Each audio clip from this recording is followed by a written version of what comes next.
Ok, regresamos aquí a Prohibido Callarse. Como todos ustedes saben, pues en Washington una audiencia está revelando informaciones realmente importantes acerca de los sobrinos de la primera combatiente, así es como le dicen a la señora, ¿no? A la primera combatiente. Tenemos dos grandes amigos con nosotros, está Edgar Quijano acá con nosotros. Edgar, gracias por acompañarnos, un verdadero placer. Perdón, Negar Granado. No hay problema. Es factible la confusión. Exactamente, que estábamos ahí, pero bien. Negar, cuéntame qué está pasando. Bueno, definitivamente hay una certeza ya de que están estos narcosobrinos, como se les viene llamando, involucrados en unos hechos de narcotráfico de 800 kilos de cocaína, donde no solamente están involucrados los narcosobrinos, sino altos personeros del gobierno de Venezuela. Aparecen mencionadas en las actas del proceso el señor Diosdado Cabello, aparece mencionado Tarek El Aizami, de alguna otra forma trae como consecuencia el nombramiento de Reverol, el general Reverol, y esto hace de que los narcosobrinos tengan la vinculación con el cartel de los soles. Cartel de los soles, de alguna otra forma, son militares del alto gobierno de Nicolás Maduro que se han dedicado al narcotráfico y a los hechos de corrupción dentro de Venezuela y lo que hace que ellos no quieran soltar el poder porque de alguna otra forma están expuestos a la justicia internacional. Verbigracia el caso de los narcosobrinos que están hoy en día pudiendo ser condenados a cadena perpetua por el narcotráfico de 800 kilos de cocaína. Efectivamente, ahora, esto es parte de lo que está pasando no solamente por allá, sino que también es una de las constantes que estamos viendo en estos momentos en Venezuela y que puede alterar lo que está sucediendo por allá. Se nos une precisamente para continuar esta conversación, pues Edgar Quijano, es periodista, además de eso sindicalista. A los dos, gracias por acompañarnos. Negar estaba exponiendo esto desde el punto de vista legal y me gustaría que tú abundaras en lo que sabemos hasta ahora y en qué, si esto puede hacer una metástasis, si hace metástasis, a quién va a terminar tocando pues esta crisis que estamos viendo de los narcosobrinos que en estos momentos están siendo juzgados en una corte de Nueva York y que todo parece indicar que puede terminar creando serios problemas dentro pues de Venezuela. Bueno, mira, a lo interno está muy claro las posiciones cuando un dirigente tan importante dentro del chavismo como Juan Barreto pide la renuncia pública del presidente de la República. Por otro lado sale otro no tan importante dirigente, pero sí identificado con el radicalismo chavista, como es Hidalgo Bolívar, indicando el día de ayer, después sale el defensor del pueblo a desmentirlo, de que van a pedir la destitución de la Asamblea Nacional, prácticamente bajar a la Santa María, indica justamente que a lo interno existe una profunda diferencia. Ahora, en el terreno internacional, esto que acaba muy bien de escribir Negar nos indica que, de acuerdo a las informaciones que se tienen, que la primera dama de la República, la que llaman primera comandante, comandante, todos se llaman, Cilia Flores, está sumamente comprometida con el negocio de narcotráfico y los beneficios que ha traído. Y justamente por eso es que incluso dentro de lo que se ha denominado las posibles negociaciones de una posible renuncia de Nicolás Maduro o un posible asilo en algún país aliado amigo, tendría como primer freno el hecho de que la primera dama está seriamente cuestionada para estos efectos. Entonces se tranca el juego porque obviamente Nicolás Maduro no va a permitir que su querida esposa entre dentro de esta situación. Esto que ustedes están diciendo es una importancia, lo hablábamos precisamente Negar y yo antes de empezar el programa, y hablábamos por qué es lo que ha pasado, que no se ha encontrado una solución política, a pesar que mucha gente en el entorno de Maduro, estoy hablando ahora del oficialismo, no estoy hablando de la oposición, ha tratado de buscar una salida política a esta crisis, y ha sido impedida la salida a la crisis política por los funcionarios del gobierno cubano, que están buscando garantías para personajes precisamente como este, que no sea encausado en una posible salida del poder de Maduro. Sí, bueno, de alguna otra forma hay que entender, Roberto, que la cabeza del gobierno venezolano está en La Habana. La dirección de lo que va a pasar en Venezuela y del futuro que va a sortearse en Venezuela viene por las órdenes de La Habana. Y es sumamente preocupante para el gobierno de La Habana quién va a ser el gobierno de transición. La sucesión. La sucesión. Porque de alguna otra forma ellos tienen que garantizar primero su pedido de petróleo, la cantidad de petróleo que están abasteciéndose de Venezuela, efectivamente Cuba. Lo segundo es que tienen que mantener el eje hacia el hemisferio sur, como Venezuela, Bolivia y Ecuador, ¿okay? Ya hoy en día sacamos del medio a Argentina, se mantiene Chile también de alguna otra forma, pero que de alguna otra forma la garantía de ellos es Venezuela. ¿Qué pasa si estas negociaciones no le da a Nicolás Maduro la posibilidad de una protección, va a quedar expuesto... Impunidad, más que protección, impunidad. Va a quedar expuesto a la justicia internacional y de alguna u otra forma que conoce Nicolás Maduro que pueda permear a este gobierno de transición que de alguna u otra forma no le vaya a beneficiar a La Habana. Edgar, para recordarle a los televidentes y a mí también, ¿cuántos son los funcionarios del gobierno venezolano que han llegado con información privilegiada de hasta dónde está metido la narcofamilia en el negocio de la droga?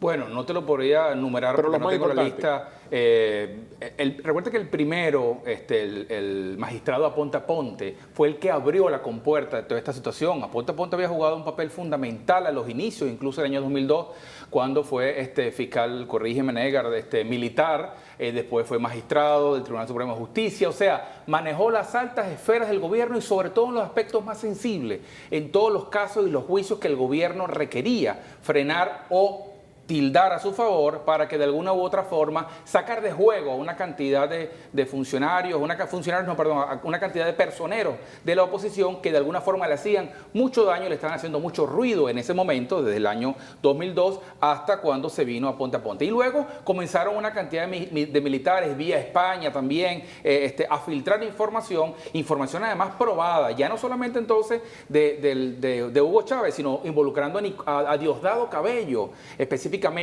dentro de lo que es la protección a los narcos generales. Porque independientemente de que Diosdado Cabello se beneficie o no económicamente del asunto de los narcos generales, convierte en primer lugar a que el grupo mayoritario del alto mando militar, que además son los que están controlando no solamente las altas esferas del gobierno de Venezuela, sino los puestos claves en la administración pública en Venezuela, es un gobierno militar. En este momento es una dictadura militar, que el único apéndice, por eso es que vimos incluso esta semana al propio presidente de los Estados Unidos, Obama, hablar de la defensa de la Asamblea Nacional y del referéndum revocatorio, pero no porque es el presidente de los Estados Unidos, sino porque ya el secretario general de la OEA abrió esa compuerta, abrió la compuerta que los líderes internacionales, los líderes mundiales puedan exigir directamente al gobierno de Venezuela que respete el Estado de Derecho y respete justamente las condiciones que están dadas para que este mismo año 2016 y no más allá se dé el referéndum revocatorio que obviamente este gobierno tiene que impedir porque incluso quedaría muchísimo peor que con la propia renuncia de Nicolás Maduro. Las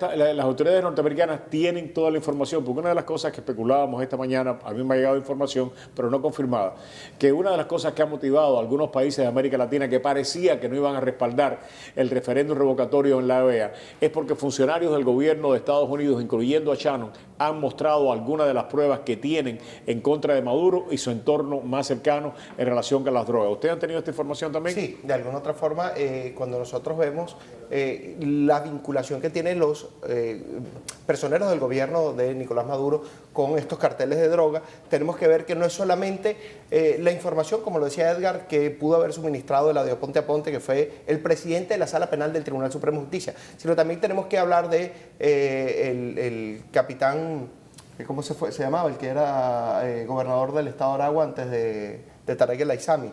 Que está aquí en Washington también, una de las personas que... Rafael Isea, efectivamente, fue una de las personas que habló de las vinculaciones del narcotráfico con el gobierno de Hugo Chávez y de Nicolás Maduro. Y también lo hizo el propio Leamsi Salazar. Leamsi Salazar habla del caso de Coro, de Falcón, de la vela de Coro, donde incautan una avioneta con más de 500 kilos de cocaína, donde el propio Diosdado Cabello le decía que lo que había dentro de la avioneta eran hallacas, y las hallacas le decían a los paneles de droga a las panelas de droga que fueron incautadas dentro de esa avioneta. Entonces, no es solamente las pruebas que pudo haber aportado el audio Ponte a Ponte, son las pruebas que han aportado personas que están y estuvieron dentro del gobierno sobre las vinculaciones del narcotráfico dentro del gobierno. Déjame agregarte algo antes de que pase a otro tópico, Roberto. Es que fíjate tú, recuérdate que eso es por cómo funciona un cartel de droga normal en cualquier país de América Latina, o sea, detrás de bastidores. Pero recordemos el avión de Air France que llegando a París fue incautado,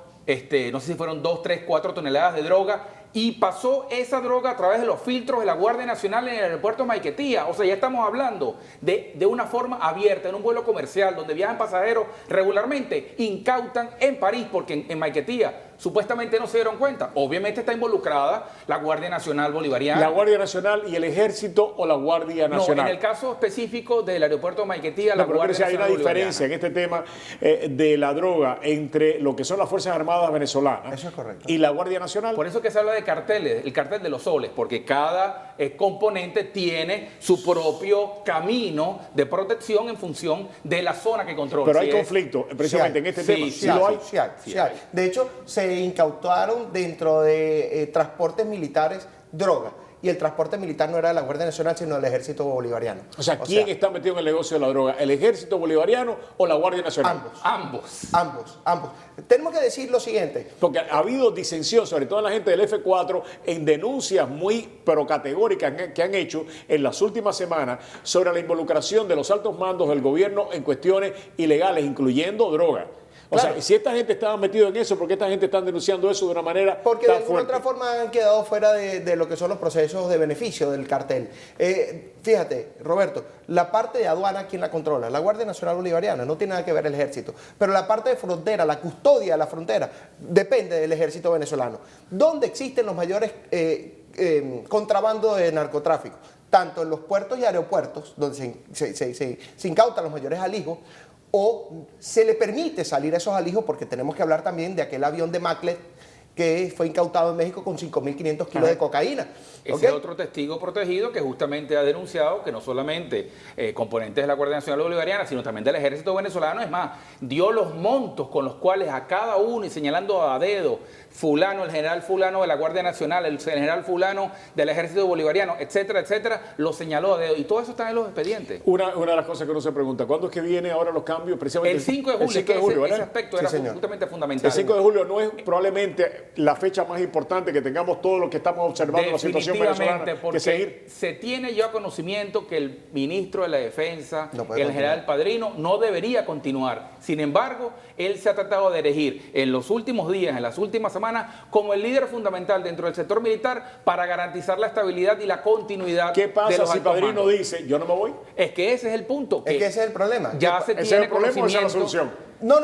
Ese es el problema. Para mí es un problema porque de alguna otra forma... Pero, si sacan a Padrino, eso no quiere decir que Cabello y Maduro terminan tomando total control del ejército. Se podría dar esa lectura, definitivamente. Y si Padrino sale, no saldría para que entraran precisamente... El problema es que no tienen el reemplazo de Padrino. Padrino no tiene ninguna persona que pueda ser reemplazada, ningún general, porque no hay nadie de la confianza, ni de Nicolás Maduro, ni de Diosdado Cabello. Wow. Entonces eso tenemos que esperar el 5 de julio. El 5 de julio definitivamente es una ventana a lo que puede ocurrir dentro del sector militar y el control fundamental de las Fuerzas Armadas Nacionales, la Fuerza Armada Nacional Bolivariana, dentro de lo que es la continuidad institucional del país. Yo creo que esta fecha probablemente es la más importante, y creo que si Padrino dice que no, el problema no lo tiene Maduro, lo tiene Cabello. Y es un problema serio de gobernabilidad que creo que se le puede presentar a corto plazo, y un enfrentamiento serio entre los factores militares. Vamos a olvidarnos ahora si son de la Guardia o si son del Ejército, los que responden a Maduro y los que responden a Cabello, y los que responden precisamente a la institucionalidad, como quieran ellos entender esa institucionalidad. Eso es correcto. Es una buena lectura de la situación. Muchísimas gracias a los dos. Verdadero placer y honor tenerlos siempre en el programa, mi querido Edgar, mi querido Negar. Gracias a los dos.